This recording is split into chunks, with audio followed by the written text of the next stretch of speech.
Exodus 12. The Lord said to Moses and Aaron in the land of Egypt, This month shall be for you the beginning of months. It shall be the first month of the year for you. Tell all the congregation of Israel that on the 10th day of this month, every man shall take a lamb according to their fathers' houses, a lamb for a household. And if the household is too small for a lamb, then he and his nearest neighbor shall take according to the number of persons. According to what each can eat, you shall make your count for the lamb. Your lamb shall be without blemish, a male a year old. You may take it from the sheep or from the goats, and you shall keep it until the 14th day of this month, when the whole assembly of the congregation of Israel shall kill their lambs at twilight. Then they shall take some of the blood and put it on the 2 doorposts and the lintel of the houses in which they eat it. They shall eat the flesh that night, roasted on the fire. With unleavened bread and bitter herbs they shall eat it. Do not eat any of it raw or boiled in water, but roasted, its head with its legs and its inner parts. And you shall let none of it remain until the morning. Anything that remains until the morning you shall burn. In this manner you shall eat it, with your belt fastened, your sandals on your feet, and your staff in your hand. And you shall eat it in haste. It is the Lord's Passover. For I will pass through the land of Egypt that night, and I will strike all the firstborn in the land of Egypt, both man and beast. And on all the gods of Egypt I will execute judgments. I am the Lord. The blood shall be a sign for you on the houses where you are. And when I see the blood, I will pass over you, and no plague will befall you to destroy you when I strike the land of Egypt. This day shall be for you a memorial day, and you shall keep it as a feast to the Lord throughout your generations. As a statute forever you shall keep it as a feast. 7 days you shall eat unleavened bread. On the first day you shall remove leaven out of your houses. For if anyone eats what is leavened from the first day until the 7th day, that person shall be cut off from Israel. On the first day you shall hold a holy assembly, and on the 7th day a holy assembly. No work shall be done on those days, but what everyone needs to eat, that alone may be prepared by you. And you shall observe the feast of unleavened bread, for on this very day I brought your hosts out of the land of Egypt. Therefore you shall observe this day throughout your generations as a statute forever. In the first month from the 14th day of the month at evening, you shall eat unleavened bread until the 21st day of the month at evening. For 7 days no leaven is to be found in your houses. If anyone eats what is leavened, that person will be cut off from the congregation of Israel, whether he is a sojourner or a native of the land. You shall eat nothing leavened. In all your dwelling places you shall eat unleavened bread. Then Moses called all the elders of Israel and said to them, Go and select lambs for yourselves, according to your clans, and kill the Passover lamb. Take a bunch of hyssop and dip it in the blood that is in the basin, and touch the lintel and the 2 doorposts with the blood that is in the basin. None of you shall go out of the door of his house until the morning.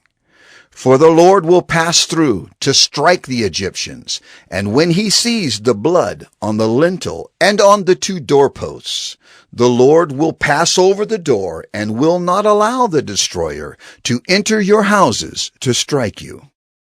You shall observe this rite as a statute for you and for your sons forever.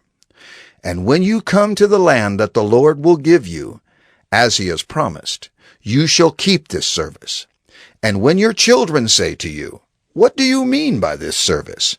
You shall say, It is the sacrifice of the Lord's Passover, for he passed over the houses of the people of Israel in Egypt, when he struck the Egyptians, but spared our houses. And the people bowed their heads and worshipped. Then the people of Israel went and did so, as the Lord had commanded Moses and Aaron, so they did. At midnight the Lord struck down all the firstborn in the land of Egypt, from the firstborn of Pharaoh who sat on his throne, to the firstborn of the captive who was in the dungeon, and all the firstborn of the livestock. And Pharaoh rose up in the night, he and all his servants and all the Egyptians, and there was a great cry in Egypt, for there was not a house where someone was not dead.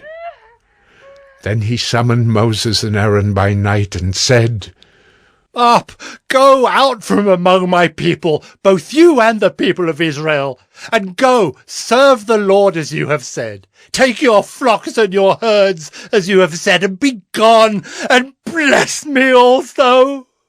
The Egyptians were urgent with the people to send them out of the land in haste, for they said, We shall all be dead. So the people took their dough before it was leavened, their kneading bowls being bound up in their cloaks on their shoulders. The people of Israel had also done as Moses told them, for they had asked the Egyptians for silver and gold jewelry and for clothing. And the Lord had given the people favor in the sight of the Egyptians, so that they let them have what they asked. Thus they plundered the Egyptians, and the people of Israel journeyed from Ramesses to Succoth, about 600,000 men on foot, besides women and children. A mixed multitude also went up with them, and very much livestock, both flocks and herds. And they baked unleavened cakes of the dough that they had brought out of Egypt, for it was not leavened, because they were thrust out of Egypt and could not wait, nor had they prepared any provisions for themselves. The time that the people of Israel lived in Egypt was 430 years. At the end of 430 years, on that very day, all the hosts of the Lord went out from the land of Egypt. It was a night of watching by the Lord, to bring them out of the land of Egypt. So this same night is a night of watching kept to the Lord by all the people of Israel throughout their generations. And the Lord said to Moses and Aaron, This is the statute of the Passover. No foreigner shall eat of it, but every slave that is bought for money may eat of it after you have circumcised him. No foreigner or hired servant may eat of it. It shall be eaten in one house. You shall not take any of the flesh outside the house, and you shall not break any of its bones. All the congregation of Israel shall keep it. If a stranger shall sojourn with you, and would keep the Passover to the Lord, let all his males be circumcised. Then he may come near and keep it. He shall be as a native of the land. But no uncircumcised person shall eat of it. There shall be one law for the native and for the stranger who sojourns among you. All the people of Israel did just as the Lord commanded Moses and Aaron. And on that very day the Lord brought the people of Israel out of the land of Egypt by their hosts.